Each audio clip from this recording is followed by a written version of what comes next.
আজকের দিনটি একটি বিশেষ গুরুত্বপূর্ণ দিন।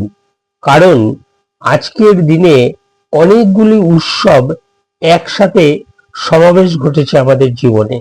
আজকের দিনটা যদি আমরা ভালো করে লক্ষ্য রাখি তাহলে দেখব যে অনেকগুলি উৎসব একসাথে। আজকের সকালের সূর্যের দিকটা যদি কেউ ফলো করে থাকেন তাহলে দেখবেন আজকের সূর্য যেন একটি অন্যরকম বিশেষ দিনের সূর্য। আজকের দিনের সকাল থেকে সঠিকভাবে যদি আমরা দিনটাকে কাজে লাগাই তাহলে স্বাস্থ্যবিদরা বলছেন যে আমাদের জীবনের যে কোনো সমস্যা, গ্রহগত সমস্যা, বাস্তু সমস্যা আমরা কিন্তু সহজেই সমাধান করতে পারি। কারণ আজকের দিনটা হচ্ছে বসন্ত উৎসব। শ্রীকৃষ্ণ এবং রাধাকে নিয়ে আজকের দিনের গাথা যেমন রয়েছে, সাধারণ মানুষ তার উৎসব আনন্দের মধ্যে মেতে রয়েছেন আজকের দিনটা।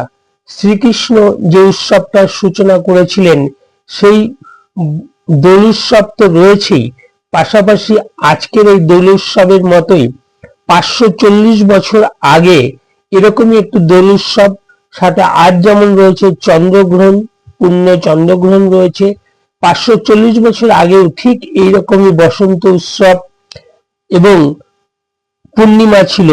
যে সেদিনও আজকের মতোই আনন্দ উৎসবের দিন যেমন ছিল, সেই সাথে চৈতন্য মহাপ্রভুর জন্ম হয়েছিল ওই দিনে, যার জন্য আজকের দিনটি চৈতন্য মহাপ্রভুর 540তম আবির্ভাব দিবস। আজকের দিনে যেমন পূর্ণ চন্দ্রগ্রহণ রয়েছে, যার সময় রয়েছে, শুরু হচ্ছে বৈকাল 4:39 থেকে, এবং এটা কলকাতায় আমরা চন্দ্রটা দেখতে পাবো 5:39 থেকে, এবং এটা চলবে কিন্তু 6:48 পর্যন্ত। এই যে সময়টা চন্দ্রগ্রহণ, তার অনেক আগে থেকে বলা হয় 9 ঘন্টা আগে থেকে সূতক কাল শুরু হয়ে যায়। অর্থাৎ এই সময়টা আমাদের সৎভাবে চলা উচিত, ভীষণভাবে। এই সময় আমরা যদি কোনো দান ধ্যান পূর্ণ কাজের সাথে যুক্ত থাকি, অন্য আর 5টা দিনের থেকেও আজকের দিনের পূর্ণতা অনেক বেশি আমরা পেতে পারি। শাস্ত্রবিদরা তাই বলছেন। আধ্যাত্মিক গুরুরা জানিয়েছেন যে আপনি যে ঈশ্বর বা যে ঠাকুরকে বিশ্বাস করেন, এই চন্দ্রগ্রহণ চলাকালীন আপনি তাকেই স্মরণ করুন। আপনার যে বীজ মন্ত্র আপনি জপ করতে অভ্যস্ত, আপনি সেটাই করুন, বা আপনি ধ্যান করতে পারেন। আপনি ঈশ্বরকে ধ্যান করুন, আপনি যে ঠাকুরকে বিশ্বাস করেন তার নাম স্মরণ করে কাটান, এবং সারাটা দিন আপনার মন একাগ্র রাখুন সৎ কাজের মধ্য দিয়ে।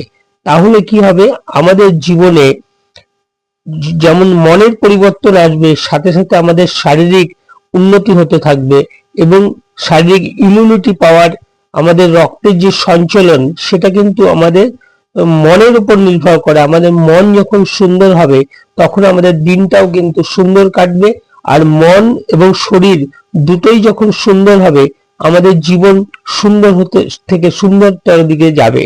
তাই আজকের দিনটা আমরা আর 5টা কর্মব্যস্ত জীবনের থেকে যদি ছুটি নিয়ে আমাদের শরীর এবং মনকে সুন্দর করার সুযোগ হিসাবে কাজে লাগাই, তাহলে আমাদের অনেক কিছু প্রাপ্তি হতে পারে বলেই মনে করি। আশা করছি আজকের এই ভিডিওটি আপনাদের ভালো লাগবে। যদি ভালো লেগে থাকে অবশ্যই কমেন্ট সেকশনে জানাবেন এবং চ্যানেলটিকে সাবস্ক্রাইব করবেন, সঙ্গে থাকবেন। সকলের দিনটি শুভ কাটুক।